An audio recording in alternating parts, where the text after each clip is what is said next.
Então, boa tarde, sejam bem-vindos à Associação Nacional de Professores e à Associação de Profissionais de Educação da Infância, aqui à nossa Comissão de Educação e a este grupo de trabalho de estudo, digamos assim, para a revisão do Estatuto da Carreira Docente, e é nesse propósito que entendemos que o vosso contributo seria útil e precioso também para nos ajudar aqui no nosso trabalho que estamos a fazer aqui na Assembleia da República, no que a esse assunto diz respeito. Assim sendo, e para agilizarmos aqui os nossos trabalhos, também já devem ter conhecimento da grelha de tempos, digamos assim. Portanto, eu irei dar a palavra a cada uma das associações, 10 minutos para cada entidade, uma a seguir à outra. Depois os senhores deputados irão pronunciar-se, pôr algumas questões ou fazer algumas considerações. Depois terão mais 10 minutos na parte final para responder e fazerem as vossas considerações finais. Portanto, isto no fundo é um grupo de trabalho, é para nos ajudarmos a todos, é o propósito desta nossa reunião. Assim começava pela Associação Nacional de Professores, não sei quem irá tomar a palavra, será a professora Paula Carqueja. Faz favor, 10 minutos são seus, faz favor. Então, muito boa tarde aos senhores deputados, senhora Presidente. Agradecemos o convite para o qual estamos aqui também a apresentar os nossos contributos e esperamos que eles venham a ser úteis para a melhoria e a qualidade da nossa educação, sobretudo para a melhoria do ECD. Nós começamos já, primeiro, é importante nós termos em atenção que o ECD é o documento base da profissão docente, que está assente também na Lei de Bases, e aqui será importante nunca, mas nunca, dissociarmos quer o ECD, quer a Lei de Bases. Nós temos aqui, eu trouxe o PowerPoint. Olha, já está. Portanto, onde... Ok, está para lá, está para aqui. Aqui nesta nota terminológica, é só para dizer, portanto, em termos de igualdade de género, e temos o índice. O índice do nosso documento começa de imediato pelo perfil da profissão de professor. Nós sabemos neste momento que quer os sindicatos e o Ministério da Educação estão a trabalhar o perfil da profissão de professor. Para nós é muito, portanto, importante, desculpem, é muito importante que este perfil deve integrar desde os conhecimentos científicos, pedagógicos, tecnológicos e humanos com forte componente prática, que é isso que nos falta aos nossos estudantes, aos nossos futuros professores. Também deve ser uniformizado o currículo das instituições, integrar as disciplinas de ética, de ontologia, filosofia e legislação educativa. Devemos privilegiar os estágios curriculares, devemos promover a integração dos formandos e, sobretudo, na sua formação inicial, deverá ser contemplado a formação científica do domínio da disciplina, atualização de conhecimentos. Importante, e como identidade de uma profissão, deverá haver sempre, mas com um currículo e com horas demais nos seus planos de estudo, uma formação pedagógica, didática, com a psicologia da educação, a psicologia de desenvolvimento, avaliação e gestão de turmas, literacia digital avançada, competências socioemocionais, em que a empatia, a comunicação assertiva e resiliência emocional, inclusão, gestão e resolução de conflitos, nomeadamente na lideração relacional, são um fator a privilegiar, quer na sua formação. Cidadania e diversidade, investigação e inovação, um estágio prático, continuamos aqui a apostar na parte do estágio prático que eles deverão ter, ou seja, dignificar a carreira docente implica tornar o acesso verdadeiramente exigente e rigoroso. Quando a formação inicial é facilitada ou desvalorizada, a percepção social do valor da profissão diminui inevitavelmente. Para que a profissão também seja valorizada, na sua revalorização social, temos também em conta que o estatuto remuneratório também deve estar assente no estatuto da carreira docente, portanto, porque a dignificação da profissão passa também pela valorização, para a valorização do estatuto remuneratório, e aqui nós depois faremos chegar todo este documento que estamos aqui a fazer a leitura, que aqui no PowerPoint não poderia ser passado, obviamente que só não atingiremos os 10 minutos, em que há alterações no escalão. Em vez de começarmos no índice em que o 167, dar início no 188. Depois, alteração da progressão da carreira. Nós temos uma progressão demasiado difícil, complicada e complexa, que todos os nossos colegas que se dirigem à associação e quando estão connosco perguntam-nos quando é que modificam isso. Vocês não dizem nada, falem, nós falemos, mas ainda não estamos naquela fase em que vamos mudar mesmo isto e vamos pedir aos senhores deputados para que mudem mesmo isto. A nossa proposta de tempo também é que os 3 primeiros anos tenham menos anos, portanto, o primeiro começa no 4 anos, nós passamos logo para os primeiros escalões 2 anos só, e depois 3, e valorizar assim com a redução dos escalões.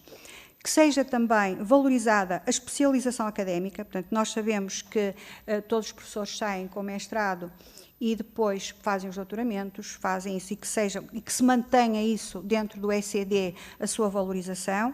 Também a democratização dos critérios da progressão qualificada. As pós-graduações neste momento não são a ser valorizadas e nós temos muitos professores do ensino e educação especial em que eles fazem as suas pós-graduações e não são valorizadas, e seria importante valorizá-las e fazer disso também uma bonificação. Depois, aceleração por mérito, projeto e mentoria, em relação em que houvesse uma criação de um acelerador de carreira, portanto, através de um crédito de inovação e mentoria. A inovação seria, obviamente, toda a sua prática dos professores com os projetos,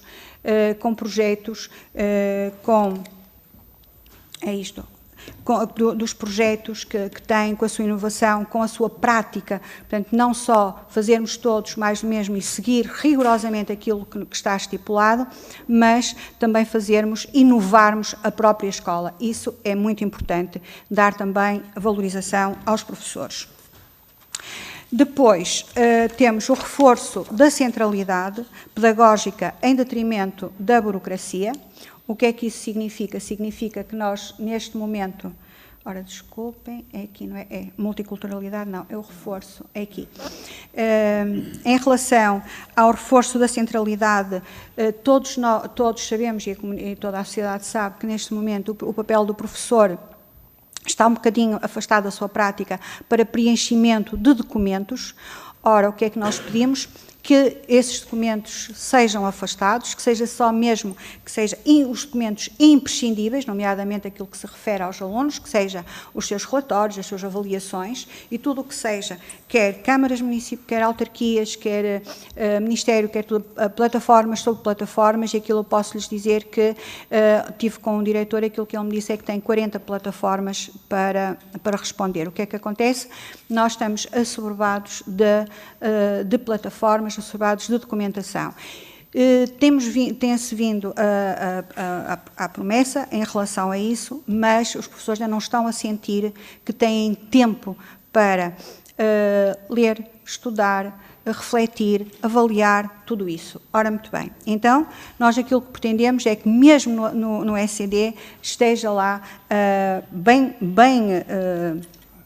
plasmado, foco na prática letiva, delimitação funcional, enquadramento de apoio individual, também aí ver com rigor o que é o conceito do apoio individual. Nós temos apoio individual em que tem 7, 8, 10 alunos, isso não é individual, isso é mais de grupo. Portanto, que esteja bem definido e clarificado essa situação. Depois, em relação às condições de trabalho e formação contínua, exige-se a formação contínua aos professores, mas não se clarifica, ou as condições de trabalho não se dá, portanto, há a prática e depois já ao sábado ou há às noites que toda a gente tem formação, porque assim é exigido na sua progressão. Também pedimos que haja uma formação em contexto letivo, um mínimo de 15 horas, todas as profissões têm, a medicina tem, a engenharia tem, a enfermagem tem, os docentes que tanto precisam de refletir na sua prática, tanto precisam de ter novos conhecimentos e estudar, não têm rigorosamente nada, portanto estão constantemente a trabalhar. Depois, nós temos também as reuniões, portanto, as reuniões também aqui, limitar a sua participação e que sejam mesmo 2 horas. Às vezes já há reuniões que podem dizer, mas é de nós, a nossa prática, falamos. Não. É que depois as reuniões também são tantas em que ultrapassa-se tudo aquilo que é o bom senso e muitas vezes as 2 horas que deveria ser necessário. Depois, a erradicação da burocracia redundante, reforço de equipas multidisciplinares, também muito importante. Estabilidade na avaliação dos alunos, portanto, aquilo que haver aqui um consenso alargado para que houvesse a estabilidade na avaliação, simplificação documental e que houvesse também uma digitalização eficiente com os sistemas de gestão fossem interoperáveis, intuitivos e orientados para o utilizador e não sempre a serem alterados. Depois, temos a multiculturalidade e inclusão nas escolas, em que para isso nós pedimos e solicitamos e temos ouvido todos, muitos professores no continente, que é a redução do rácio aluno-turma. Está a ser incomportável um professor que tenha alunos de outros países, de outros idiomas, de tudo, dar resposta a todo ao grupo. Se dá chamemos-lhe assim, desculpem, aos nossos, falta para os outros meninos, se dá aos outros meninos, falta para os nossos meninos, já há sempre um vazio na sua prática. Que seja aqui, já terminei. Muito obrigada. Podia ter mais um bocadinho, mas se quiser, mas pode concluir. Depois nós ajustamos também no tempo final, também não há por causa disso. Faz favor. Pronto, muito obrigada. Faz favor. Muito obrigada. Depois de haver reforço nas equipas de apoio especializado, portanto aqui não ser só o professor, mas também ser a comunicação intercultural, psicólogos, técnicos especializados, todos eles trabalharem para isso. Isto tudo e condições de trabalho e a motivação docente. Eu faço, eu tenho resultados. E nós neste momento fazemos e os resultados estão completamente espalhados e temos professores angustiados de não dar resposta aos seus alunos.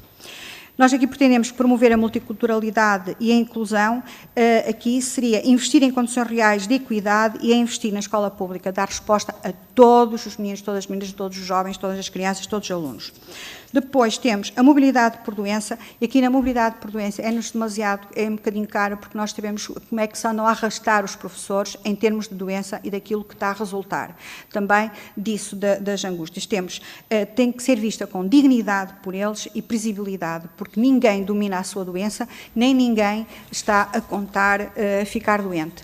Aqui, solicitar que haja transparência mais nos processos, reforço dos contingentes nas escolas de acolhimento, garantia efetiva da colocação e que seja sempre a pensar no bem-estar do professor, que logo vai transmitir esse bem-estar e essa qualidade no seu ato, na sua função de ensinar.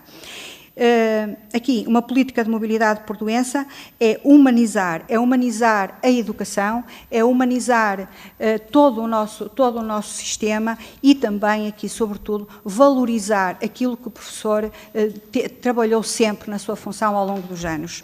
Depois temos a avaliação de desempenho, a avaliação de desempenho teria que ser alterada por mérito, desenvolvimento e humanismo, então com objetividade, transparência e execuibilidade. Nós sabemos perfeitamente que há muitas escolas em que não é possível atingir-se os níveis de excelência porque também se está condicionado naqueles relatórios que se apresentam. Sobretudo, a formação deverá ter formativa e colaborativa, não é de dizer que és mau professor ou tens que melhorar. Não, tu és professor, tu não estás a ser tão bom, vamos ajudar-te a melhorar, porque todos nós somos precisos, vamos melhorar. Portanto, que não seja vista como punitiva, mas sim como dar-lhe aquela força ao professor para que ele se veja e diga, não, eu preciso de ajuda, eu vou ter ajuda e eu vou melhorar com base na avaliação que foi feita, a minha boa prática. Portanto, aqui temos a vertente humanista e integradora. Nós temos que passar tudo isto de sermos humanistas e integradores, porque tudo isto que nós estamos a trazer e que estamos a fazer também será passado para os nossos alunos. E só uma escola humanizada é que vamos ter depois cidadãos também humanizados e também com vontade de humanizarem. Portanto, nós pretendemos que uma avaliação de desempenho justo, exigente e humanizado é essencial para reforçar a credibilidade da profissão docente, legitimar a diferenciação na carreira e promover uma cultura de qualidade no sistema educativo. Depois temos aqui, posso passar muito rapidamente, os incentivos e apoios a docentes deslocados. Praticamente nós concordamos com aquilo que está, mas agora aqui nós aumentamos ainda que seja posta uma linha que é a majoração ou por deslocação e transporte e uma atualização, indexação à inflação. Que isto não seja agora uma medida, que seja as tais medidas transitórias porque não temos professores, mas que seja a continuidade de uma medida para que os professores vejam que podem ir concorrer porque são a ser valorizados e têm lá os seus, e têm as suas casas, os seus sítios, não precisam de estar tão afastados como estão das suas famílias. Depois estamos aqui também, que a aposentação dos professores é uma urgência, aqui nós pusemos mesmo inadiável. Nós sabemos o que o país tem, mas também temos que dizer que é inadiável para ver se conseguimos também, em que nós propomos que a idade da aposentação, quer do segundo ciclo, segundo e terceiro ciclos e secundário, vá aos 65 anos, e os do primeiro ciclo, portanto, que são da monodocência, com os educadores de infância aos 62. Isto porquê? Porque pronto, se neste momento nós também pedimos isto, a manter-se a monodocência, se houver alteração, o que é que nós pedimos? Pedimos que todos tenham as 22 horas de componente leitiva, 13 horas de componente não leitiva e estabelecimento de componente não leitiva. Aqui será muito importante nós levarmos isto a bom termo, porque se somos uma carreira única, também temos o direito de fazer um trabalho único com esse mesmo horário. Depois, só para terminar, nós gostaríamos mesmo que a nossa profissão, o estatuto da carreira docente, nós defendemos, e gostaria que nos ouvissem, o que é que acontece que fosse considerado como uma profissão de risco. Porque nós temos o risco biopsicossocial, quer o burnout, a ansiedade crónica, a depressão, tudo isto está estudado e tudo isto é do conhecimento público. Risco de integridade física e segurança, nós estamos sujeitos a conflitos, a ambientes conflituosos, a violência física, verbal e digital, que é perpetrada aos professores, o risco de sinistralidade laboral nas viagens que nós fazemos e também à sobrecarga funcional e burocrática, a complexidade social e inclusiva, instabilidade na carreira pessoal e no pessoal e um comprometimento ético-deontológico onde os professores tentam sempre fazer mesmo o seu melhor por aquilo que fazem para levar para o sucesso dos seus alunos. Portanto, nós pretendíamos mecanismos de compensação em que a contagem de tempo de serviço e dada aposentação fosse mesmo para um estatuto de desgaste rápido, houvesse proteção na saúde com psicólogos nas escolas para os docentes, precisamos mesmo muito também disso, haver um psicólogo para os professores. Portanto, muito obrigada por este tempo. Muito obrigada. Pronto, mas apresentou a vossa ideia, o vosso projeto no seu todo. Agradecemos que realmente, tal como disse, que nos envie depois, nos façam chegar.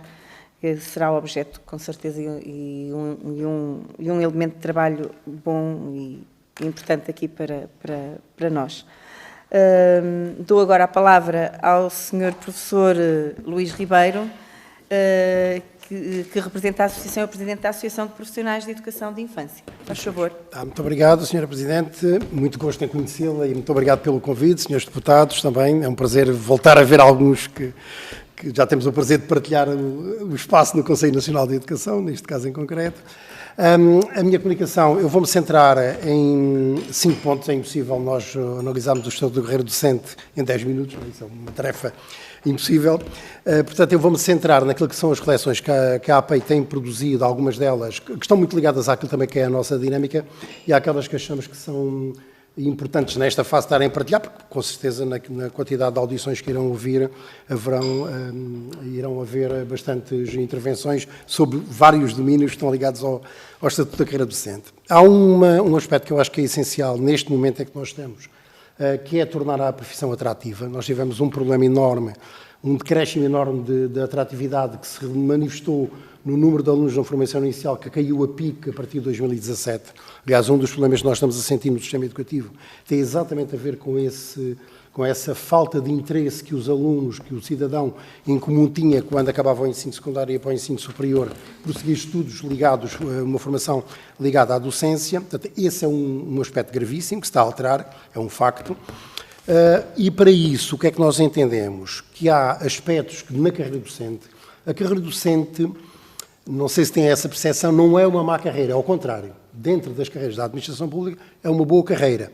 Porquê? Porque é uma carreira em que, em circunstâncias normais, um profissional aos 34 anos de serviço atinge o topo da carreira.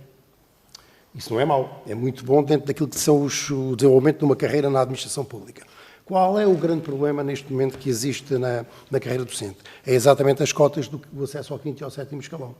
Porque essas cotas introduzem artificialmente, e portanto é nós olharmos para a história, a razão por que elas foram criadas foi por razões exclusivamente económicas, para fazer funcionar um travão, para não deixar que toda a gente acedesse ao 10º escalão, porque isso implicava, obviamente implica, um encargo financeiro para o Estado bastante significativo, mas isso é mesmo, neste momento é a maior limitação. Portanto, o que nós propomos é a eliminação das cotas de acesso ao 5º e ao 7º escalão, a carreira torna-se mais previsível, porque, como disse, ao final dos 34 anos de serviço atinge-se o topo da carreira e estamos a falar numa carreira que, em princípio, terá 44 anos de trabalho, mais ou menos, não é? Porque se equivaler aos 67 anos de idade.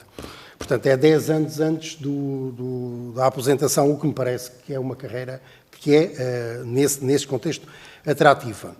O segundo aspecto que nós achamos muito importante tem a ver com os índices nos primeiros escalões. A carreira, para ser mais atrativa neste momento, deveria os primeiros escalões terem um índice remuneratório superior. Ainda que, isto sem mexer na estrutura, digamos assim, dos índices remuneratórios dos 10 escalões, ainda que isso significasse uma uniformização dos escalões ao longo da carreira. Porque há um salto muito significativo na carreira a partir do 7º escalão para a frente. Enquanto os escalões iniciais, estamos a falar de um aumento que normalmente traduz à volta dos 100 euros, quando chega ao 7º escalão, 8º e 9º, esse aumento é de 300 euros em cada escalão. E, portanto, a carreira podia ser mais uniforme, até desse ponto de vista na progressão. Agora, era muito importante para a atratividade as pessoas receberem um vencimento que eu diria que nunca deveria ser inferior a 2.000 euros nesta fase em que estamos. 2.000 euros brutos, obviamente estou a falar de rendimento bruto. Há também um outro aspecto que nos parece importante, porque nós temos neste momento uma qualificação do pessoal docente muito elevada, estamos a falar de profissionais que têm todos o mestrado. Há muito poucos países no mundo que têm esse nível de qualificação, a maior parte deles são licenciatura, e na educação de infância ao primeiro ciclo de ensino básico, muitas vezes nem licenciatura depende dos países. Aquilo que nós propomos é que haja, eventualmente, escalões adicionais, tem que haver um prémio para quem faz doutoramento. Até porque a ideia de trazer o conhecimento científico aprofundado e o conhecimento pedagógico, que nenhum doutoramento, obviamente, confere, trazer isso para a esfera da docência é muito importante. Porque aquilo que tem acontecido em Portugal, que acontece um pouco por todos os países do mundo, é quem faz doutoramento vai para o ensino superior e deixa de ter ligações relativamente à prática. Portanto, achamos que esse aspecto seria um aspecto bastante importante. Depois, um segundo ponto que nos parece importante, ainda sobre o primeiro ponto também dizer isto. Nós temos um país de referência na formação de professores, porque culturalmente a profissão é altamente valorizada, que é a Finlândia. E na Finlândia, a quantidade de candidatos para o curso de professor é 5 vezes superior às ofertas. Isto diz bem quase uma situação análoga à que nós temos em medicina em Portugal. Portanto, temos uma quantidade enorme de candidatos a serem professores e isso só acontece porque a profissão é socialmente valorizada e, obviamente, uma das razões para ser socialmente valorizada passa por, obviamente, ter uma carreira que é atrativa para quem para lá vai. O segundo aspecto que nós achamos muito importante tem a ver com formação contínua. Nós estamos neste momento, não é agora neste momento, mas principalmente no século XXI, numa situação em que o conhecimento é altamente evolutivo. Portanto, é impossível estar a pensar que um profissional que se forma, seja em que área do conhecimento for, se vai formar e que essa formação inicial lhe vai servir para o resto da vida. Isso é completamente impossível. Não há forma de entender isso desse modo. E o que nós achamos é que a necessidade de formação contínua que neste momento existe na carreira docente é muito pequena. Estamos a falar de 12 horas e meia, estou a falar da média, de formação anual. Se nós olharmos, por exemplo, ao Código de Trabalho, obriga a que as instituições ofereçam aos trabalhadores 40 horas semanais, 40 horas anuais. Portanto, aquilo que nós propomos é um maior peso da formação na progressão da carreira. Portanto, achamos que os docentes devem fazer uma média de 25 horas semanais, 25 horas anuais, e não 12 horas e meia. Portanto, achamos que deve ser o dobro. Obviamente que continuamos a achar que o sistema que está atualmente é um sistema bom no sentido em que a formação contínua deve ser, pelo menos metade, ligada especificamente à docência, portanto, ao grupo de docência em que esses docentes estão envolvidos, isto para evitar fazer-se formação de banda larga que depois tem poucas implicações daquilo que é a atividade profissional propriamente dita. E, portanto, achamos que era uma forma muito importante de atualização profissional, porque essa formação é mesmo requerida para aquilo que são as exigências da profissão docente nos termos no século XXI. E, portanto, achamos que essas 25 horas devem ser formação acreditada, portanto, estamos a falar de formação acreditada, e metade dela, obrigatoriamente, ligada ao domínio específico do seu grupo de recrutamento. Depois temos um terceiro ponto que nos preocupa especialmente porque nós trabalhamos na monodocência, que é exatamente as questões da monodocência. E nós somos completamente contrários a alguns movimentos que têm surgido de transformar a monodocência na pluridocência. E isto aplica-se quer na educação de infância, quer no primeiro ciclo do ensino básico. A monodocência é uma forma de organização pedagógica, não é um esquema que se encontrou para dividir, para conceber horários docentes. É uma forma de organização pedagógica que está ligada intrinsecamente àquilo que se chama na educação de infância aos aspectos de vinculação. Todos nós que estamos aqui já passámos pela escola primária, não passámos pela educação de infância, só alguns, isso depende da idade e do sítio onde estava, eu não tive essa felicidade, essa possibilidade, mas os aspectos de vinculação são muito importantes. Portanto, ter um adulto de referência na infância é um aspecto absolutamente central. E da mesma forma que nós temos o educador de infância em creche ou na educação de infância no pré-escolar, temos também o professor do primeiro ciclo no primeiro ciclo. E isto é porque estamos a falar da infância. A pior coisa que pode acontecer é destruir a lógica da monodocência e colocar 2 ou 3 docentes com o mesmo grupo de crianças. Quem conhece um bocadinho aquilo que são as dinâmicas e as culturas profissionais, o mesmo 2 profissionais no mesmo estabelecimento podem ter práticas completamente antagónicas.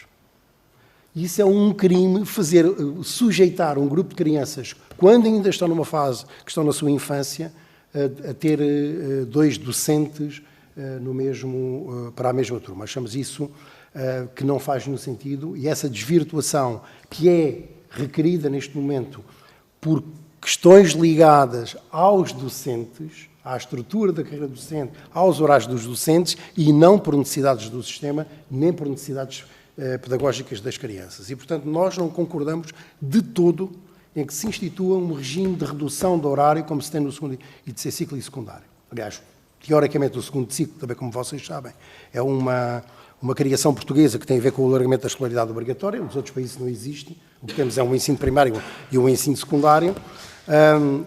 E eventualmente irá acabar, vamos ver se vai ou não, mas a tendência, de qualquer forma, isto é uma conversa que também já tem 40 anos, de acabar com o segundo ciclo. De qualquer forma, quando nós passamos da infância e passamos para a adolescência, portanto, que é uma outra fase de desenvolvimento do ser humano, aí sim já faz sentido haver vários docentes, até porque a natureza do saber se especializa. Nós passamos de um saber em que é mais holístico, em que é o professor que tem que ter a responsabilidade de articular as diferentes áreas do saber e passar a essa articulação às crianças. Não é as crianças que têm que articular o conhecimento. Quando chegamos ao ensino secundário, e quando estou a falar aqui em ensino secundário no sistema português, do terceiro ciclo para a frente, essa já é uma responsabilidade dos alunos. E, portanto, há aqui uma diferença de paradigma muito importante e, portanto, nós não podemos ter o risco de ter educadores de infância terem 14 horas de atividade e depois ter um segundo educador de infância com o mesmo grupo a fazer o resto e às vezes um terceiro, porque depois também depende de várias outras circunstâncias que acontecem ao nível dos agrupamentos. Portanto, achamos esta questão que se devia manter e eventualmente estudar-se formas para que os educadores de infância e as pessoas do primeiro ciclo, que de facto é uma profissão de alto desgaste, principalmente para quem chega aos 60 anos, se quiserem fazer esse exercício, passar um dia num jardim de infância ou numa creche, vão perceber rapidamente o que é ter um dia inteiro de atividade docente com meninos dessa idade, para perceberem que se chegar aos 60 anos e ter essa prática diária de 6 horas ou de 5 horas, neste caso no Estatuto de Carreira Docente, no sistema público, 5 horas de trabalho direto com crianças é penalizador. E, portanto, provavelmente aquilo que se deveria equacionar, é evidente que nós estamos numa fase com falta de pessoas, isso é uma proposta que nesta fase parece pouco execuível, mas a verdade é que deveria-se pensar como é que esses docentes, quando chegam aos 60 anos, não poderiam ter outras funções dentro dos agrupamentos, que não fosse por opção deles, obviamente, que não fosse apenas ter que lecionar. Depois, ainda ligado ao horário de trabalho, aqui mais ligado às questões da creche, é muito importante no Estatuto da Carreira Docente ficar explícito que o tempo de serviço docente é contado todo, incluindo o tempo em creche. Nós não podemos exigir que para ser educador de infância em creche tenha que se ter um mestrado e depois esse tempo de serviço, quando entram no sistema público, eventualmente possa não ser contado. Isto não tem lógica nenhuma. Não é contado para efeitos de progressão na carreira, só é contado para concurso. Isto é um absurdo completo.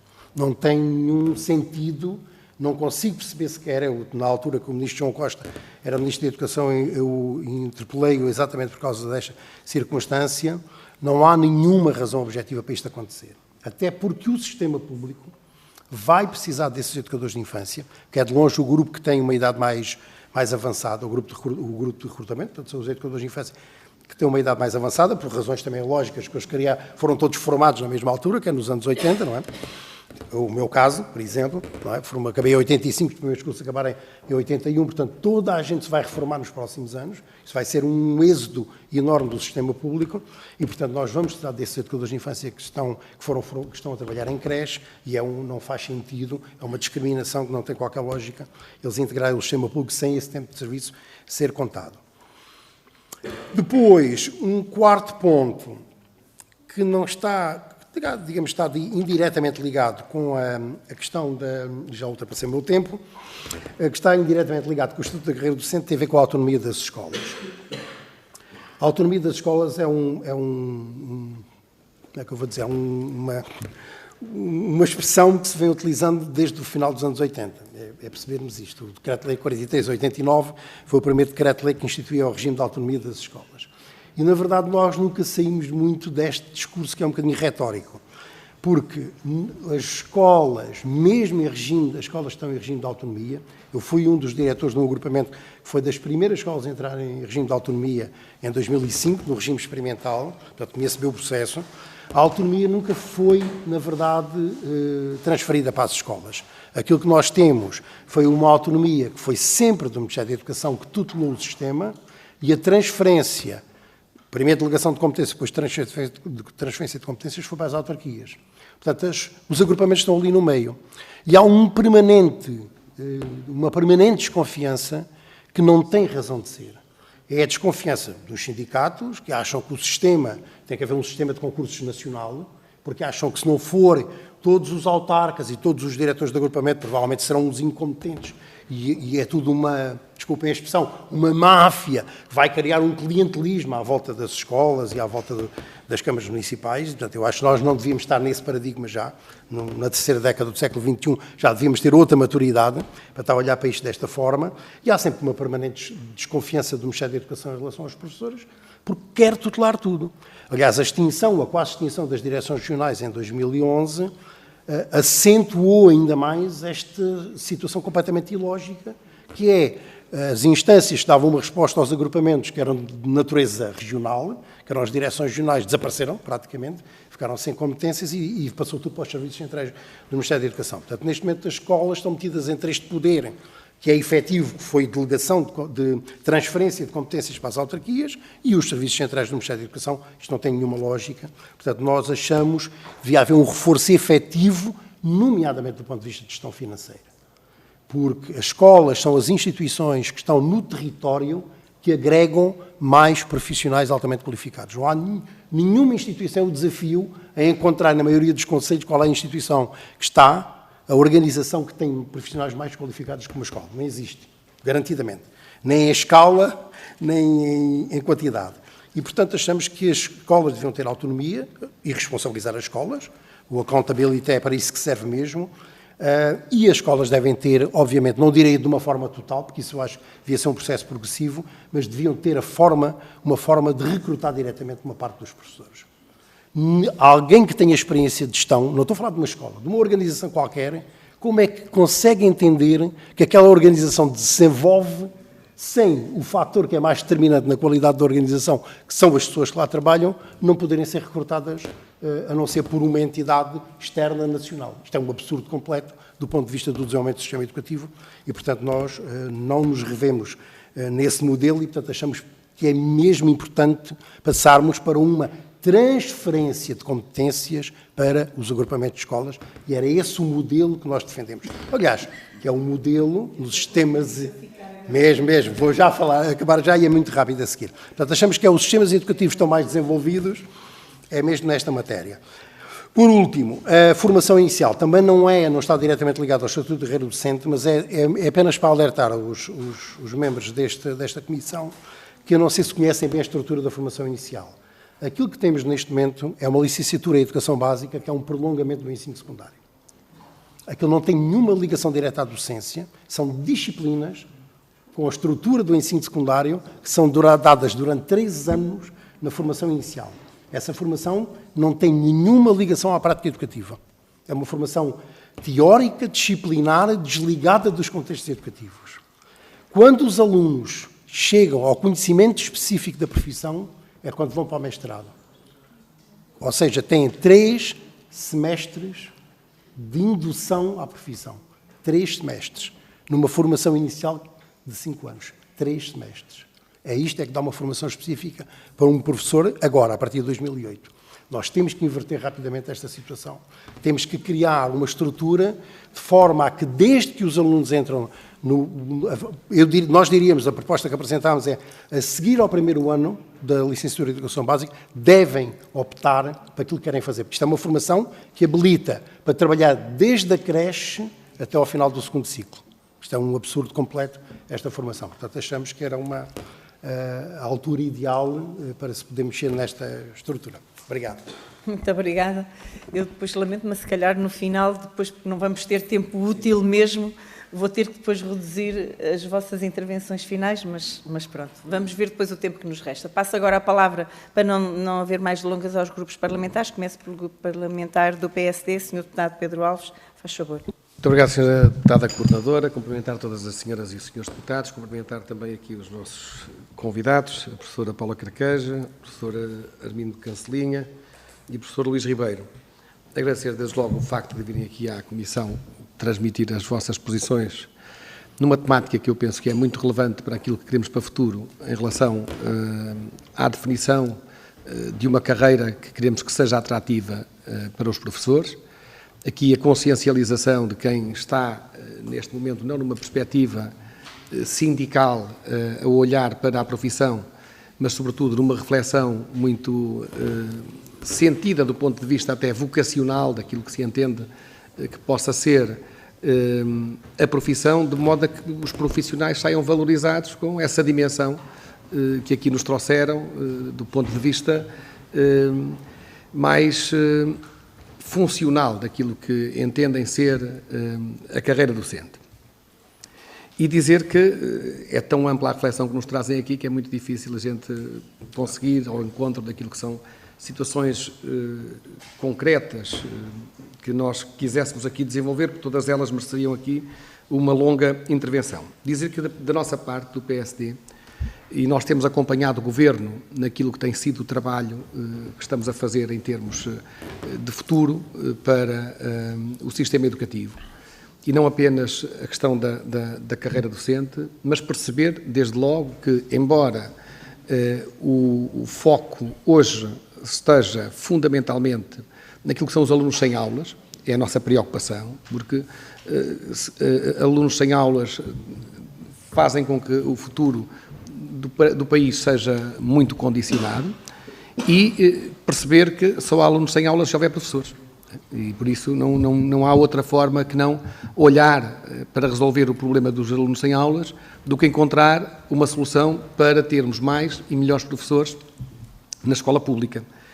E nesse sentido julgo que estamos no caminho correto do ponto de vista da abordagem com a emergência que isto tem, com a consciência que existe da necessidade de olhar para resolver, não para refletir diagnósticos, é fácil fazê-los, vocês fizeram aqui um grande diagnóstico, apresentaram algumas soluções, mas se não concretizarmos, vamos chegar daqui a mais um ano e as coisas vão estar a continuar por fazer. Daí que julgo que é também de reconhecimento da vossa parte que medidas concretas como o descongelamento do tempo de serviço para permitir uma progressão sem qualquer tipo de barreira foi extraordinariamente positivo para trazer paz à escola pública, não resolveu os problemas, mas trouxe, pelo menos, justiça aos professores, que, por sua vez, se sentem mais motivados ou estão, por sua vez, mais comprometidos com a sua tarefa de ensinar e ajudar a aprender.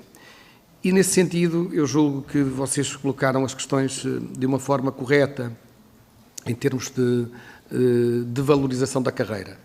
É óbvio que nós olhamos para a questão remuneratória, que naturalmente é crucial para a atratividade da carreira, principalmente para os mais novos, principalmente porque têm que estar deslocados. Eu também sou professor de carreira, estive deslocado no Alentejo, sou de Viseu, estive no Alentejo, estive na Madeira, estive na Beira Baixa, também fartei-me de dar umas voltas. Tem a parte boa, também conhecemos o país e conhecemos as diferentes personalidades do povo português. Isto enquanto somos novos, não é? Mas quando queremos estabilizar e queremos ter algum conforto pessoal, que também é exigido para podermos ser bons professores, é limitado depois para conseguirmos alcançar essa estabilidade. E já foram dados passos importantes nesse sentido também, desde logo com o reforço que há hoje do apoio à deslocação de professores. E penso que seja para manter. E aqui terá que ser feito com a regra que é para toda a administração pública. O valor a pagar não pode ser diferente do que pagamos para outro qualquer funcionário público, que é o mesmo que é pago para nós, enquanto deputados. A nossa deslocação é paga com o valor da administração pública. Não, o facto de sermos membros de um órgão de soberania não nos traz um benefício, porque não é uma profissão e às vezes a gente acha que compara as funções de representação de um órgão de soberania igual ao de um funcionário público. Ninguém aqui é funcionário público como deputado. E, às vezes fazer não entrar nestes populismos, porque são situações completamente diferentes, mas trazer justiça que foi feita. Procurou-se aqui, através de concursos extraordinários de vinculação, trazer professores para a escola. Hoje há mais 6.000 professores na escola. É sinal também de que os professores começam a olhar para a carreira também com expectativa. Não é? Agora, não deixa de ser também,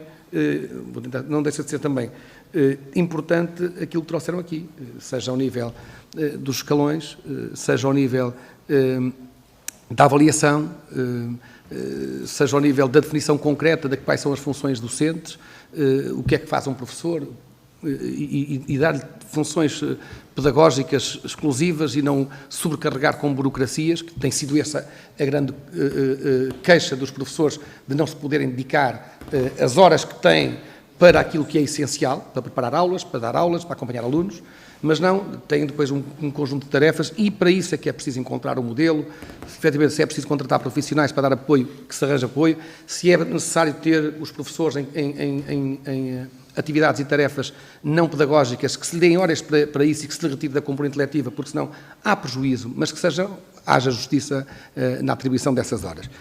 Essa consciência existe e parece-me que está, do ponto de vista negocial, a ser feito com os sindicatos. E eu penso que há boa vontade, excetuando duas estruturas sindicais que se colocaram de fora do processo negocial.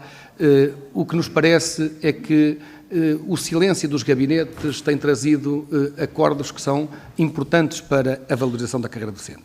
Há aspectos particulares que aqui referiram, da monodocência, que temos que visitar sem qualquer tipo de assombramento, olhar para a monodocência com as virtudes que tem, porque as tem, e são muitas, e são boas. Eu também tenho a minha professora primária como referência da minha base educativa, e acho que todos nós temos, e era uma senhora que acabou...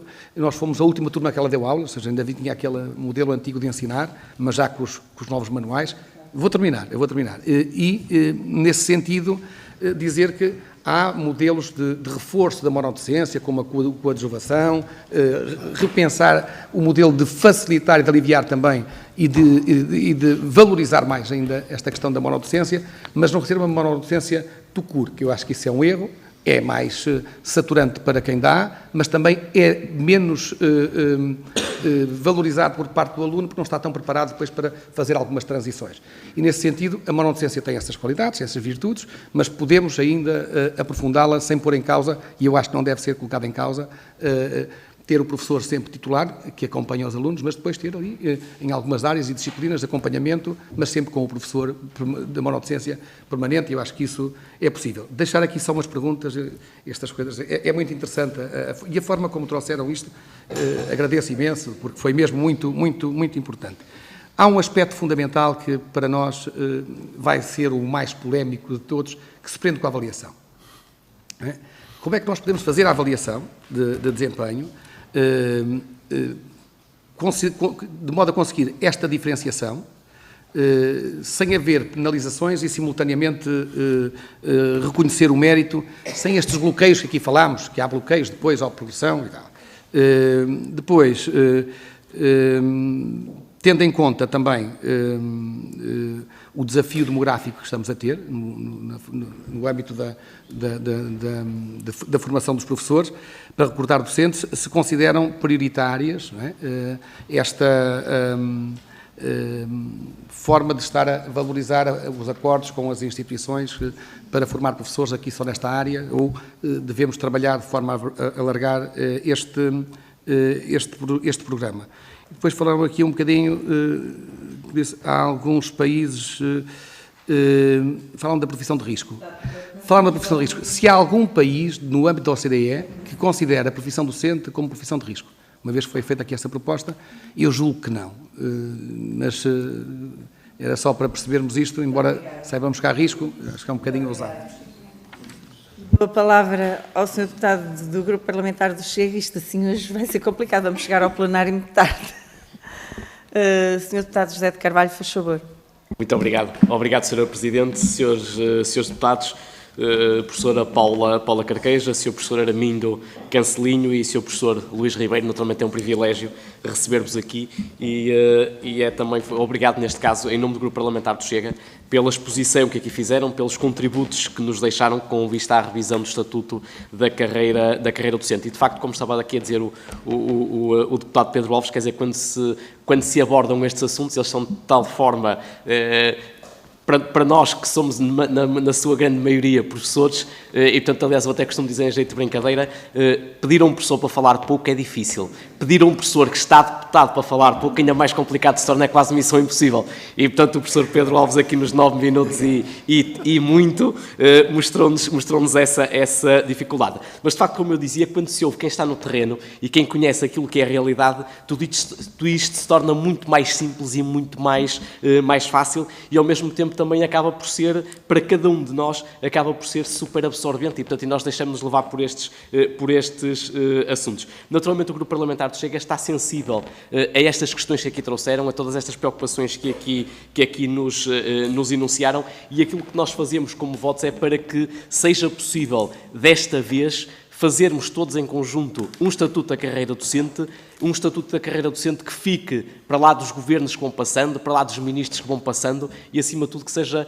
um Estatuto da Carreira Docente que aponte ao futuro, e tão carentes que todos nós estamos cada vez mais de futuro, e quando a escola e o ensino ajudam a preparar esse futuro que nós tanto necessitamos. E, portanto, em relação a este desafio que aqui fazemos, e, portanto, não é seguramente por nós, não é pelo Grupo Parlamentar do Chega, não é pelos deputados do Chega, que são professores, na sua maioria, dos quadros do Ministério da Educação e, portanto, incluídos já na carreira, e, portanto, o nosso futuro está praticamente estabelecido. Nós aquilo que, de facto, queremos mesmo é apontar àquilo que é o futuro e a preocupação com o futuro do país e com o futuro do ensino e das nossas escolas, especialmente quando há claramente uma falta premente de professores e de profissionais nas nossas escolas. E, portanto, há aqui algumas dimensões que nos parecem fundamentais para a revisão do Estatuto da Carreira Docente. Elas foram abordadas, praticamente quase parecia que estavam combinadas entre as duas entidades, e, portanto,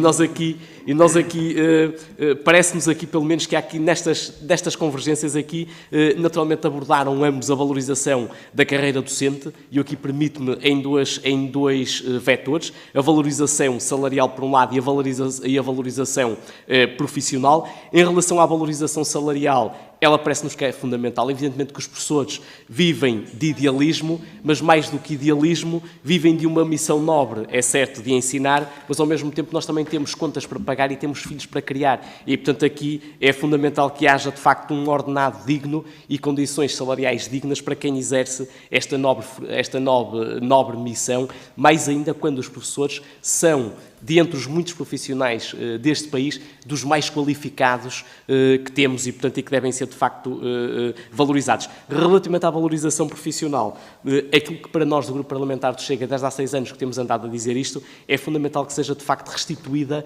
a autoridade e a gravitas dos professores. Gravitas, quando nós falamos aqui, e permitam-me, por defeito profissional da área da história, e, portanto, regressar um bocadinho a esta questão daqui das virtudes, uma das virtudes romanas, e que dava, de facto, poder, peso e dava respeito a quem a exercia. E, portanto, de facto, os professores são claramente esses representantes da gravitas que é preciso recuperar. Outro ponto também aqui fundamental, a questão da formação, outros pontos, aliás, a formação inicial, o recrutamento docente e a questão da avaliação, que é, de facto, a avaliação é a questão mais polémica.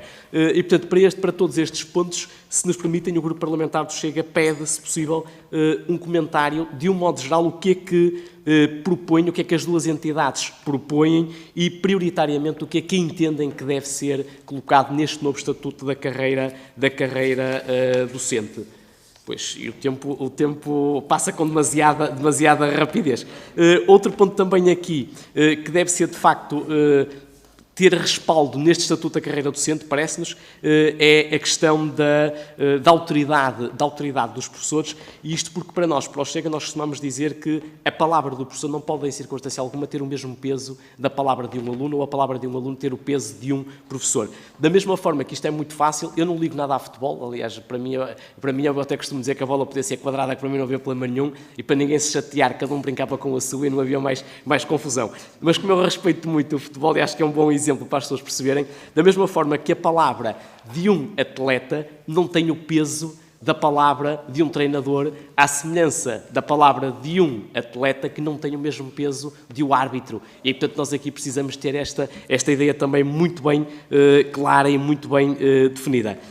Naturalmente que as escolas têm também outras questões associadas com esta questão da estatura da carreira docente, e esses problemas já aqui foram amplamente também diagnosticados por ambas as entidades, e eu permito-me aqui reforçar a questão da indisciplina, a questão da burocracia. Portanto, é que as escolas estão claramente transformadas em máquinas burocráticas e que é preciso, de facto, terminar com isso, até para que os professores possam cumprir aquilo que é a sua missão primordial, que é ensinar e não tratar perdoem-me a expressão, de tratar da papelada. Importante, seguramente, mas que deve passar para segundo plano em relação à questão de ensinar e de formar.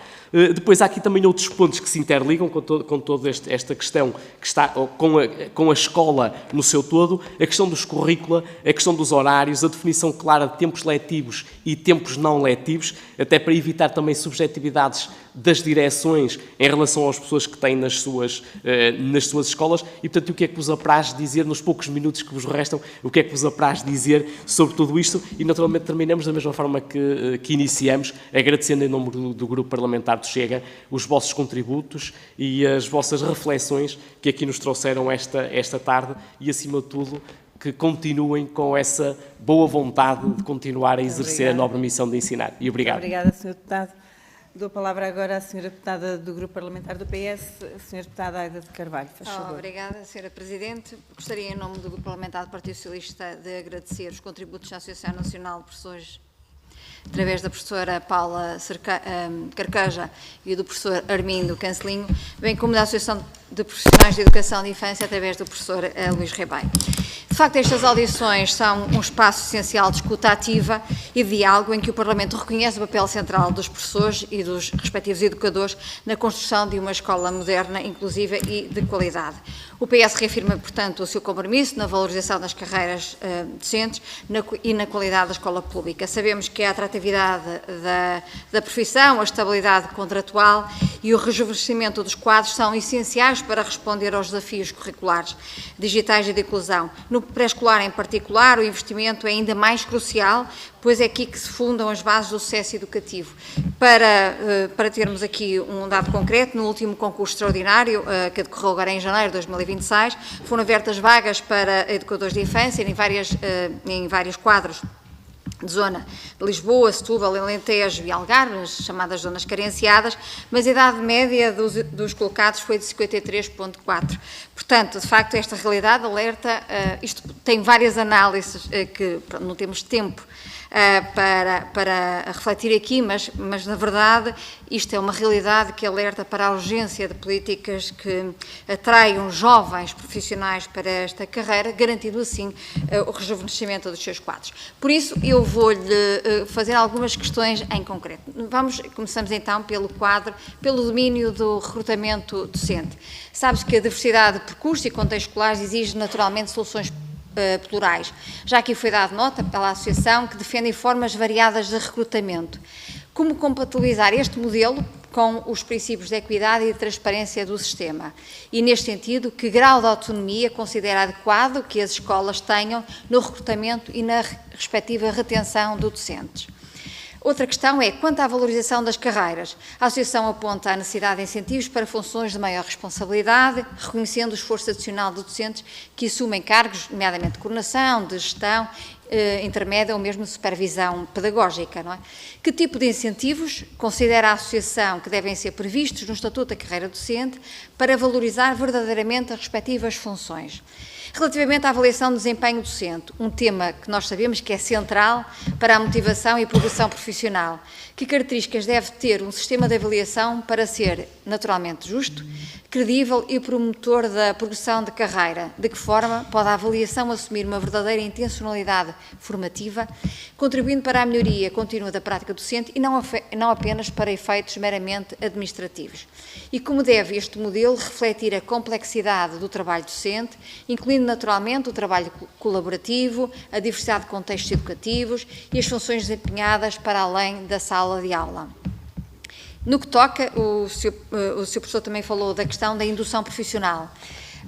A Associação sublinha, então, presume que seja a importância de programas estruturados para apoiar docentes no início de carreira. Que impacto teria, na vossa perspectiva, a criação de um regime formal de indução, assente na mentoria e no acompanhamento pedagógico, na integração e retenção de novos professores? Relativamente à formação inicial, que também foi dado nota aqui da questão da licenciatura e depois do mestrado, que constitui a base de toda a carreira, de que forma pode o Estatuto da Carreira Docente reforçar o reconhecimento da exigência e da relevância de uma formação inicial de nível superior, garantindo que os seus professores estão preparados cientificamente pedagogicamente e eticamente para enfrentar a complexidade da profissão.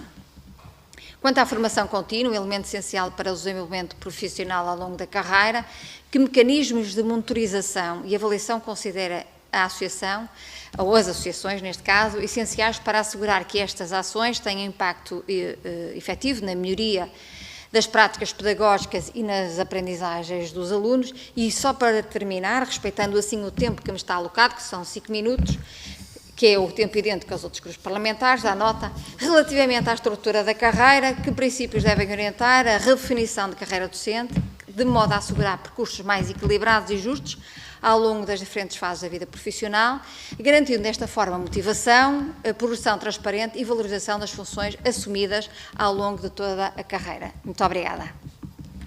Muito obrigada, Sra. Deputada, por ter cumprido o tempo, a única até agora. Dou a palavra à Sra. Deputada da Iniciativa Liberal, a Sra. Deputada Angélica da Teresa, faz favor. Muito obrigada, Sr. Presidente. Cumprimentar os nossos convidados de ambas as associações. Eu queria ressalvar aqui 2 pontos que fizeram na vossa intervenção, que é de uma maior convergência dos educadores de infância, porque realmente todos queremos trazer esta parte da escolaridade para o tronco comum da educação, mas depois continua a ser tratada de forma diferente e de forma separada. E, portanto, este tema da contagem do tempo é um ponto muito importante e que a Iniciativa Liberal vai olhar para ele, de facto, com muito cuidado, porque é prioritário, de facto, considerar que os educadores de infância fazem parte do percurso de ensino dos nossos alunos. Está mais que provado que os alunos que entram numa fase mais embrionária deste grau de ensino têm mais taxas de sucesso ao longo da sua carreira académica e, portanto, o que nós queremos é trazer cada vez mais famílias a confiarem nesta componente do ensino e, portanto, este ponto parece-me muito importante e, portanto, ressalvar isto. O segundo ponto que eu queria ressalvar, e eu acho que se calhar até é um dos mais importantes, foi esta crítica que fez, e muito bem, relativamente à contratação, ou à eventual contratação por parte dos municípios, que é feita, que é vista com uma enorme desconfiança, eu acho que por parte de todos, nem sequer é só por parte dos sindicatos, não é? Parece que os autarcas vão aproveitar este mecanismo para, enfim, contratar pessoas que não é suposto contratar. Eu já ouvi tudo, dizer que vão-se contratar familiares, que depois não têm competências para o fazer, quase como se todos os mecanismos de responsabilização do indivíduo caíssem por terra quando o processo de descentralização, que não deve ser só para o edificado, não é? Porque neste momento parece que as autarquias são gestores de condomínio das escolas e não deveria ser assim, e nem o processo de descentralização prevê isto, ou seja, não deveriam só tratar do edificado e não deveriam só tratar do pessoal não docente, deveriam tratar das escolas no seu todo. Mas quando falamos do tema dos professores, cá é o Carmim Trindade, que parece que isto a acontecer seria uma hecatombe. E eu aí, uma vez que tenho até uma visão muito municipalista da coisa, eu gostaria de vos perguntar, do vosso ponto de vista, quais seriam os argumentos, ou quais seriam, para os senhores, os critérios que poderiam ser apresentados para esta confiança sair um bocadinho por terra. Eu percebo que há quem queira concentrar em determinadas instituições para depois, enfim, os efeitos de greve terem muito mais impacto. A partir do momento em que se vai municipalizar, se calhar há formas de pressão política que se vão esmorecer, mas aquilo que temos que garantir é que as escolas, de facto, têm mais autonomia para fazer as contratações que necessitam e têm que ser responsabilizadas. As escolas que não cumprirem ou que efetivamente contratarem pessoas que não têm competência têm que ser responsabilizadas, tal como eu acho que qualquer instituição num país, uma democracia liberal. E, portanto, eu gostaria que neste ponto, para a Iniciativa Liberal, é um ponto de facto muito importante na revisão deste estatuto, como é que os senhores veem esta matéria e que, enfim, aspectos deveriam ser valorizados. Por último, os professores são um recurso escasso e muito e muito necessitado e muito requisitado, apesar de ser uma carreira muito pouco valorizada, ou seja, há poucos, precisamos deles porque senão os nossos filhos não têm aulas, e esse é um ponto que o Sr. Ministro da Educação, independentemente das cores políticas serem diferentes, tem havido um esforço para tentar colmatar enquanto a formação de professores é reforçada, mas a verdade é que ao nós darmos mais garantias, menos horas de trabalho, que em muitos casos era o que faria sentido, estamos a destapar o outro problema, que é a falta de professores em determinadas disciplinas. E tem que haver um equilíbrio, a verdade é esta, não é? O ideal seria termos números suficientes de professores para os alunos que nós temos, mas não havendo, tem que haver um equilíbrio. E nós, na Iniciativa Liberal, nesse aspecto, temos algumas dúvidas, porque este estatuto de carreira docente tem que ser uma coisa de futuro, mas neste ponto, que eu espero que seja um ponto provisório, até regularizar a falta de professores, não pode ser cristalizado. Ou seja, nós temos que arranjar aqui uma forma que valorize a docência, mas, por outro lado, que efetivamente resolva o problema de agora, que é de uma emergência de falta de professores. E nós aqui temos realmente muitas dúvidas de como é que isto seria feito e, portanto, se pudessem materializar um bocadinho mais este ponto, também agradecia. Muito obrigada, Sr. Presidente. Muito obrigada, eu que agradeço. E pronto, realmente, nós já estamos em hora de plenário, já devemos estar em plenário, por isso, como também é da... Eu penso que é às 3h30 hoje, Sra. Presidente. Hoje é às 15h30? Exato. É? Obrigada. Então, estamos mais tranquilos, mesmo assim. De qualquer das formas, iria pedir-vos que fossem mesmo muito clínicos e diretos às vastas questões que aqui foram levantadas, deixando sempre espaço, e isso eu acho que falo em nome de todos, para que quaisquer outros esclarecimentos ou contributos que possam acrescentar, nos fazerem chegar, porque serão sempre muito bem-vindos. Assim, iria apontar para cerca de 6 minutos agora aqui nesta parte, com uma tolerânciazinha, mas pronto, porque na parte inicial foram aos 17, 18 minutos. Não é? Então, dou a palavra à Sra. Professora Paula Carqueja, faz favor. Muito obrigada por esta... desculpa, entre aspas, do cumprimento de tempo, e também agradecer aos senhores deputados a pertinência das reflexões através dos nossos contributos e também das perguntas que nos vão colocar, ou que nos foram colocadas. Em relação à primeira pergunta do senhor deputado,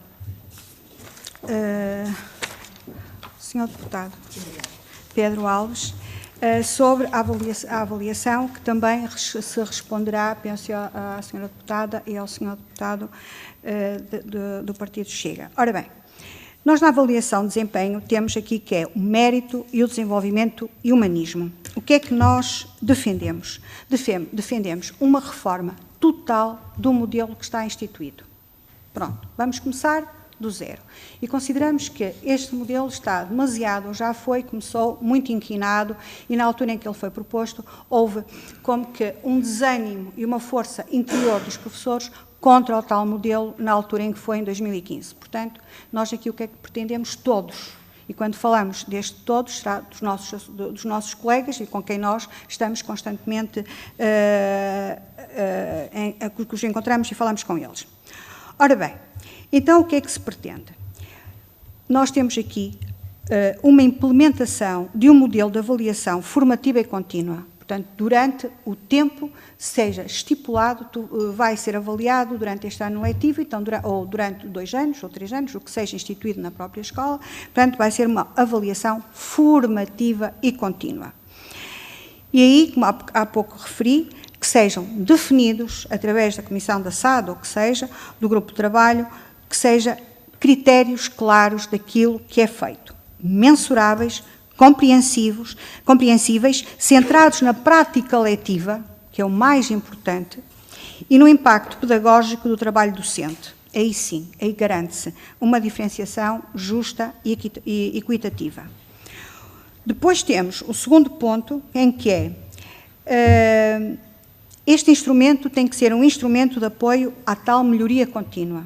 Se vamos ter um processo contínuo de avaliação, ser também um processo de apoio à melhoria contínua e onde seja privilegiada a reflexão partilhada com o formador, com o avaliador e com o próprio professor.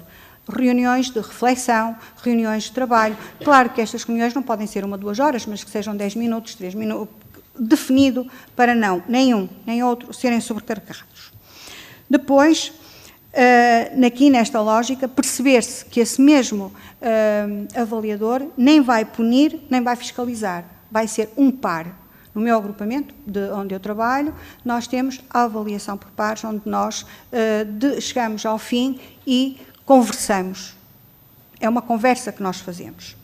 Depois, a valorização do mérito e a tal diferenciação positiva, e aqui quando falamos na valorização do mérito, que haja consequências concretas e objetivas para o desempenho da excelência.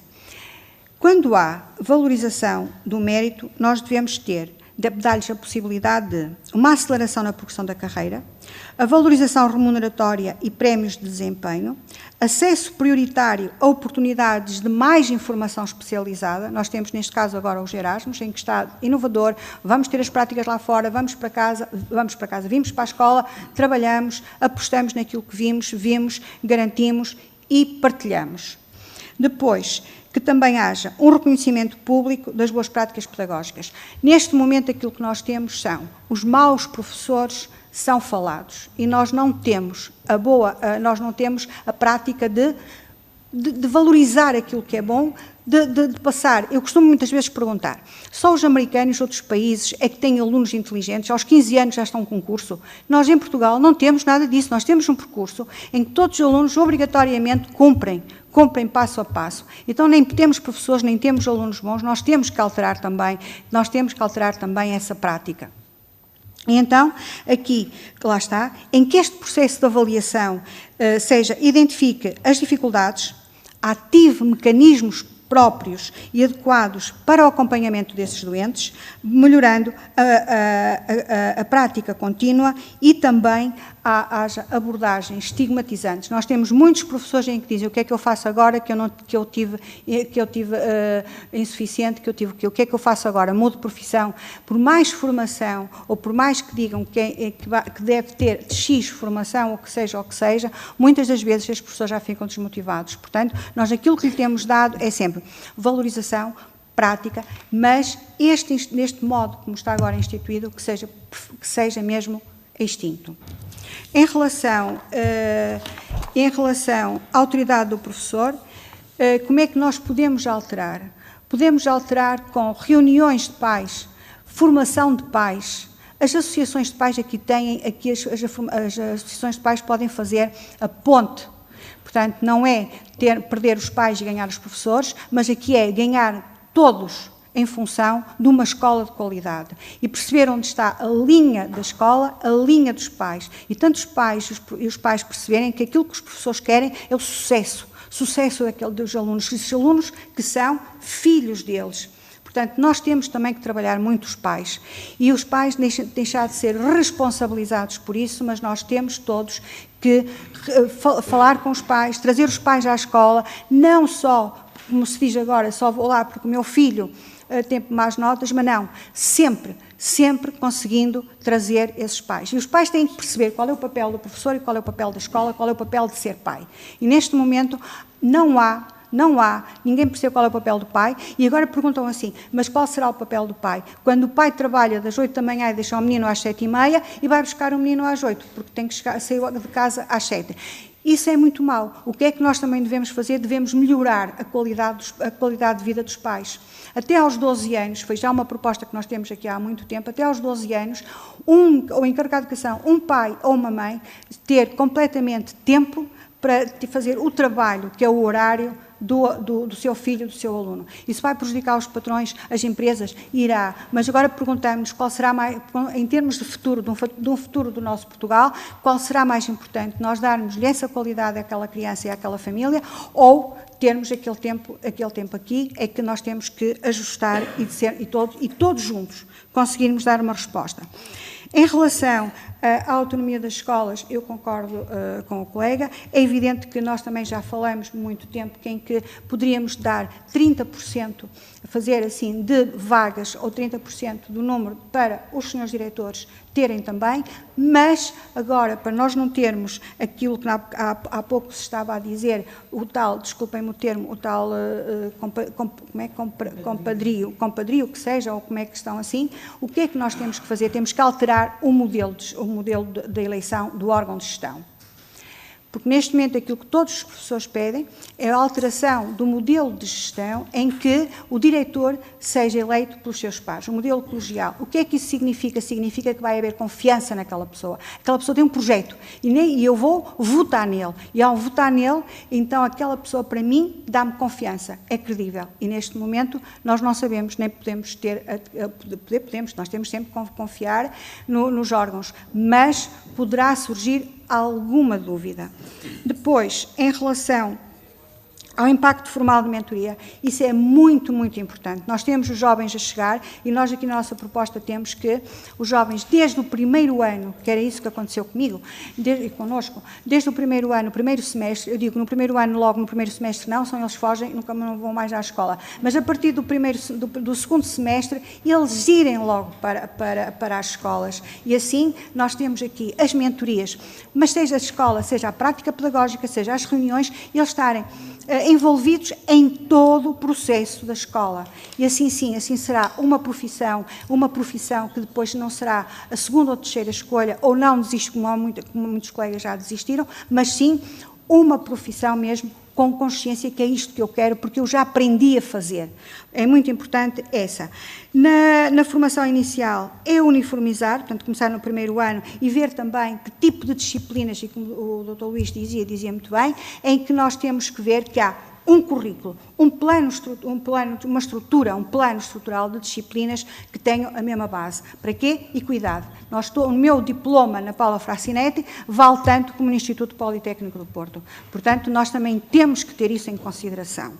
Depois, a formação contínua na prática. Quando se faz a formação contínua, aquilo que nós fazemos como formadores é pedir-lhe um exemplo ou um trabalho, quando é na formação contínua a partir das 12h30 ou das 25 horas, agora vão ser 13, pedir-lhes que lhes deem um exemplo que já foi trabalhado.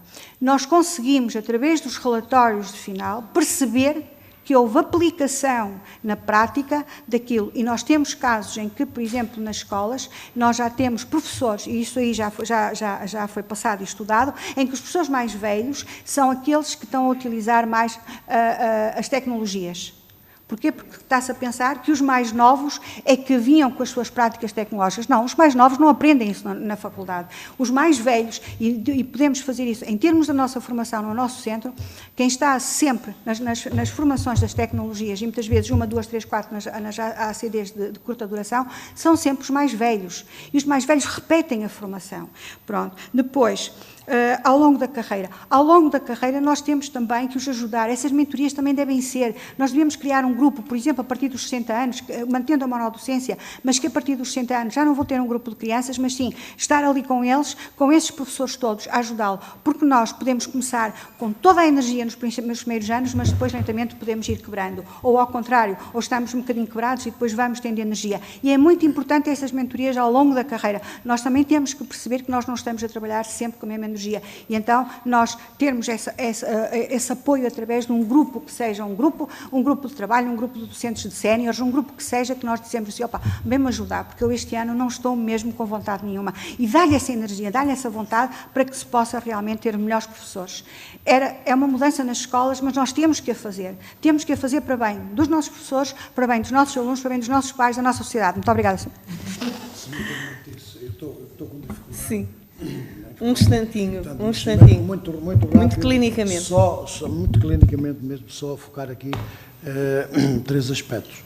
O primeiro tem a ver com a autoridade da escola e o papel que os pais desempenham.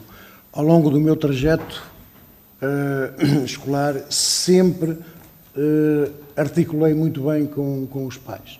Mas nas escolas que eu liderei, tive sempre a preocupação de com eles articular aquilo que eram as regras, as verdadeiras regras de convivência dentro da escola. Agora, o que não pode acontecer, e permitam-me que diga isto com toda a abertura, independentemente dos diversos governos que passaram, que nós não podemos é ceder, às vezes, a algumas estruturas, desvalorizando o papel do professor para dar algum apoio ao papel de conjunto de pais que reivindicam determinadas coisas. Portanto, nós temos que ser, o Governo Central tem que ser muito objetivo na definição das leis para que não se dê esse espaço. Depois, sobre a parte da burocracia, dizer uma coisa. Eu tenho uma frase que uso há imensos anos. Apesar de ter estado ligado à gestão como diretor, como subdiretor, nunca me eximi de dar aulas, porque foi isso que eu sempre gostei. E, portanto, eu acho que o professor, usa esta expressão, tem que cheirar a sala de aula. E cheirar a sala de aula é estar com foco naquilo que é a sua função, que é a função docente, trabalhar com os alunos. Depois, uma outra questão muito rápida também, para responder à senhora deputada da IEL, que tinha a ver com a resolução do problema da falta de professores. É evidente que nós temos que resolver esse problema.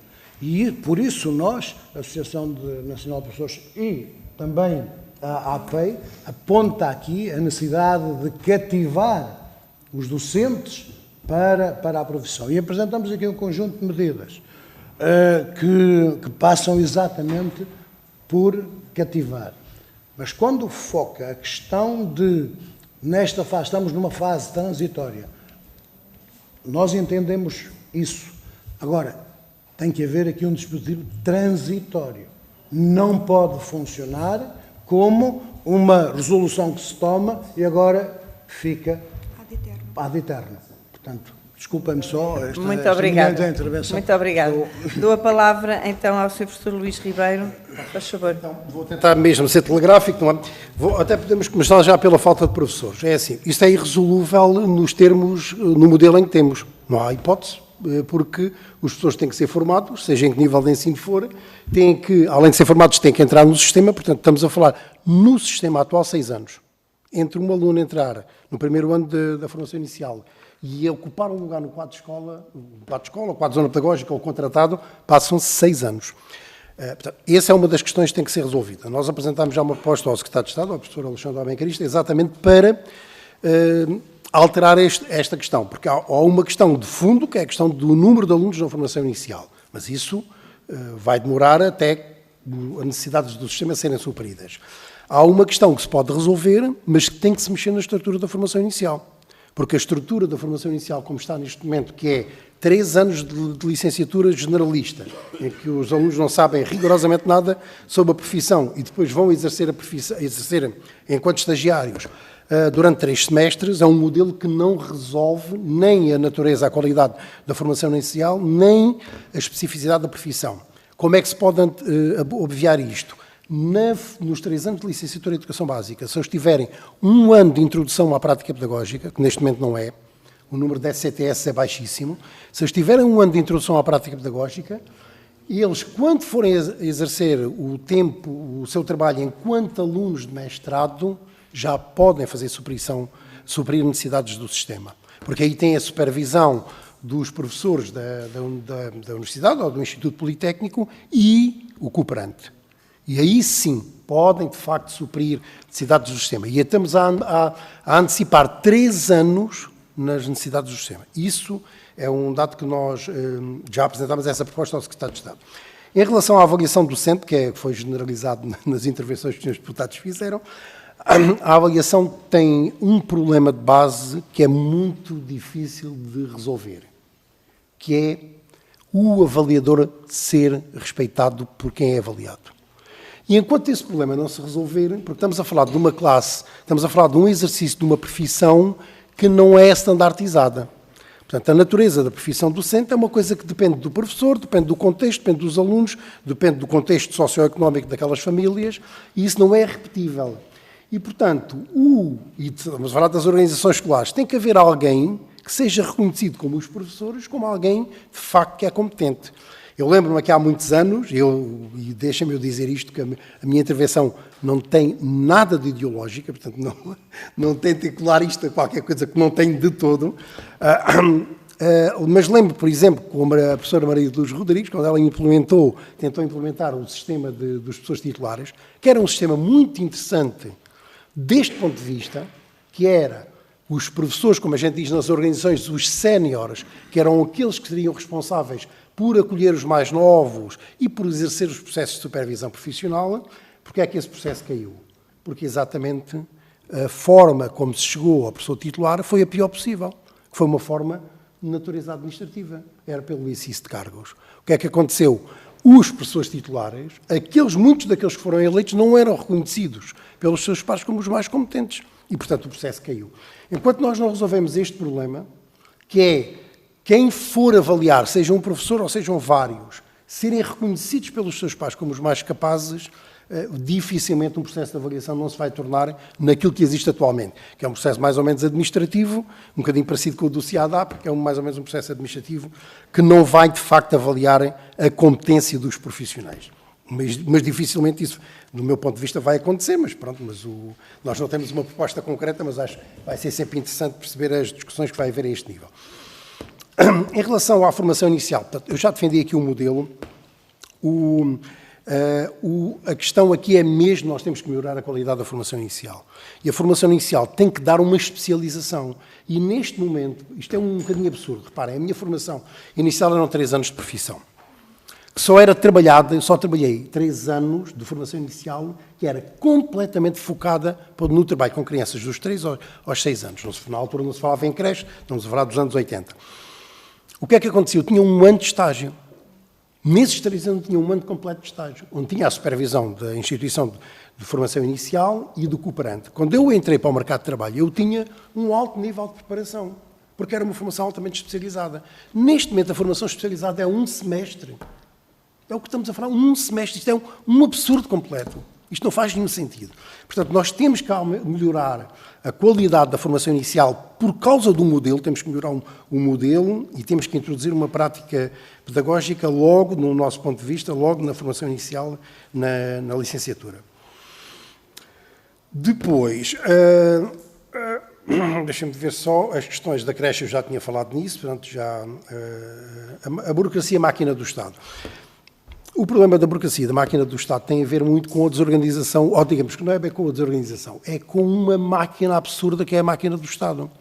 Isto é um mega ministério e é muito difícil otimizar numa lógica de administração pública, porque nós só estamos a falar de empresas, as empresas têm outros mecanismos e outras dinâmicas que é mais fácil. Mas numa lógica de administração pública, como é que nós pegamos numa máquina monstruosa, que é o Ministério da Educação, que centraliza tudo e otimizamos essa máquina? Isso é um processo quase impossível. Isto faz-se nas empresas que têm outra capacidade de resposta, que não é uma estrutura da administração pública que está altamente condicionada com a contratação pública e tudo aquilo que é o resto, não é? Com mais as questões todas de natureza, de disposição política e tudo mais. Portanto, isto tem que...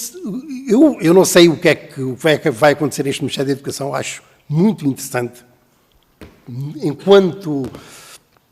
E faz-me lembrar o professor Nuno Crato, quando foi para o Ministério da Educação, queria implodir como Ministério da Educação, depois acabou por não implodir nada, porque aquilo ainda ficou, do meu ponto de vista, pior que o que estava. Não, mas acho muito interessante, eu ia fazer esse comentário, acho muito interessante este modelo de verdadeiramente tentar alterar este Ministério da Educação. Acho que o sentido pode ser um sentido correto se chegar à autonomia das escolas. Porque aquilo que eu defendi bem, referi-lhe à senhora deputada Angélica Teresa, não foi de Angélica Teresa, estou a dizer o nome, da Iniciativa Liberal. Eu sou muito defensor da municipalização, Mas aqui, neste caso em concreto, não era bem para a municipalização no sentido de passar estas competências para as autarquias, é para as escolas, é ao contrário. Porque senão ficamos no mesmo problema. As escolas são sempre... Eu lembro-me há muitos anos, o professor João Formosinho escreveu um artigo muito interessante, que deu muita conversa na altura, que estávamos a discutir a autonomia das escolas. Eu, na altura, estava na Direção Regional de Educação, que era a questão, o que é que são as escolas? Escolas são comunidade educativa ou são serviços locais do Estado? E isto faz toda a diferença, este paradigma.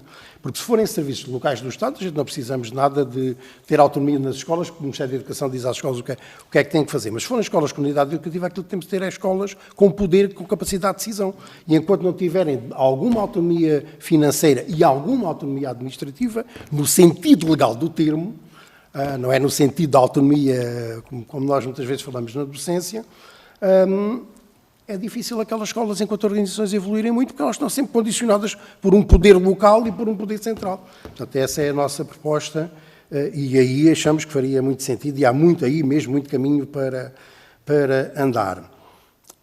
A idade dos educadores é só uma consequência, porque, tenho de explicar isto, mesmo aqueles que estão a sair agora do privado, que é o que está a acontecer, porque é que os contratados agora têm 50 anos ou 40 e tal, estão a vir do privado, é porque a profissão de educador de infância é uma profissão nova em Portugal. Porque é uma profissão a seguir ao 25 de Abril. Só em 77 foi criado o Sistema Público de Educação Pré-Escolar. Antes a profissão de educador era uma coisa altamente elitista e tinha pouquíssima oferta. Portanto, estamos a falar de uma coisa residual. O Estado Novo suspendeu a formação de educadores nos anos 50, se não estou a errar, ou 40, já não me recordo, e ela só foi retomada com o Veiga Simão em 73. Portanto, estão a ver os anos que passaram. E, na verdade, o sistema criou-se a partir do início dos anos 80, quer com a formação de educadores, quer com a expansão da rede. Portanto, é por essa razão que eles vão todos aposentar, os que estão neste momento no sistema público, e os que estão a substituir, os que estão a sair do sistema público, são também já com alguma idade, porque eles estão todos formados na mesma altura. Não é? Portanto, teremos para uma renovação ela acontecer. Eu acho que vai acontecer nos próximos 10 anos uma renovação muito significativa, porque eu diria que 80% a 90% dos educadores que estão no sistema público vão sair e, portanto, por natureza, não são com 20 e tal, mas serão com 40 e tal. Não será muito para além disso. Deixem-me só ver se... em relação só à última questão, penso que... Temos mesmo de concluir. Sim, que é a questão da autoridade dos docentes. Eu acho que é sempre a questão como é posta, é sempre uma questão que parte de uma situação de potencial conflito. E isso aflige-me um bocadinho. Não estou a falar na sua questão, nem estou a falar isto do ponto de vista partidário, mas esta questão sempre dos docentes, da autoridade dos docentes versus a indisciplina dos alunos, é um bocadinho absurdo essa questão colocar-se dessa forma. Portanto, não estou a dizer que a colocou dessa forma, atenção. Estou a dizer porque é assim que ela muitas vezes é colocada. Os docentes têm de ter autoridade porque os alunos são todos uns indisciplinados e os pais não querem saber dos alunos e andam ali a levantar problemas aos professores. Evidentemente que a sociedade mudou brutalmente, principalmente com as redes sociais, e não só, mudou muito a forma como os pais olhavam para a educação dos filhos. Porque no ensino primário isso notava-se imenso, não é? Todos vocês que já têm mais alguns anos, como eu, sabem o que é que era o ensino primário no Estado Novo, e que perdurou durante muitos anos. A autoridade do professor primário era completa para fazer o que ele queria. E isso mudou, essa percepção dos pais, de acompanhar o percurso dos filhos, de terem atenção aos direitos dos filhos. Enquanto cidadãos, é tudo uma coisa que mudou bastante socialmente. E bem, mudou bem. Depois, tudo o resto, que são excessos, só tem a ver, muitas vezes, com a própria... Eu voltaria outra vez à questão da autonomia das escolas. Isto tem a ver com responsabilização. Porque não há... Se os professores forem respeitados, e os respeitados começa por eles, começa pela instituição escolar, nós nunca chegamos a uma situação dessas. Essas situações serão sempre episódicas de respeito dos professores. Eu tenho 60, quase 63 anos de idade, já tenho 40 e não sei quantos anos de serviço, eu nunca tive uma situação de... Tive algumas situações de haver algum desrespeito que eu é que geria, eu é que fiz essa mediação. Portanto, os professores respeitam-se por natureza. Não é preciso vir uma lei a dizer para os professores respeitarem. Isto tem a ver com a qualidade das organizações escolares, obviamente muito com a qualidade das lideranças das organizações, mas passa muito também por essa capacidade dos professores estarem com os pais, ao lado dos pais e não contra os pais. Isso é uma coisa que não tem sentido, porque todos nós somos pais, ou quase todos somos, não conheço a vossa história de vida, e nós temos os nossos filhos no sistema educativo. E nós não olhamos para os professores como sendo alguém que anda a violar os direitos dos nossos filhos. Quando isso acontece, nós queremos resolver o problema. E, portanto, temos que sentir as pessoas do nosso lado. Portanto, essa questão da autoridade, eu acho que tem que se colocar sempre com algumas reservas, neste sentido que eu estou a dizer. É um processo coletivo que passa pelas organizações escolares. Agradeço. Foi extenso. Acho que foi produtivo e saímos daqui mais enriquecidos todos. Agradeço mais uma vez a vossa presença e aguardamos pelos vossos contributos. Tá? Muito obrigada. Muito obrigada a todos. Obrigado.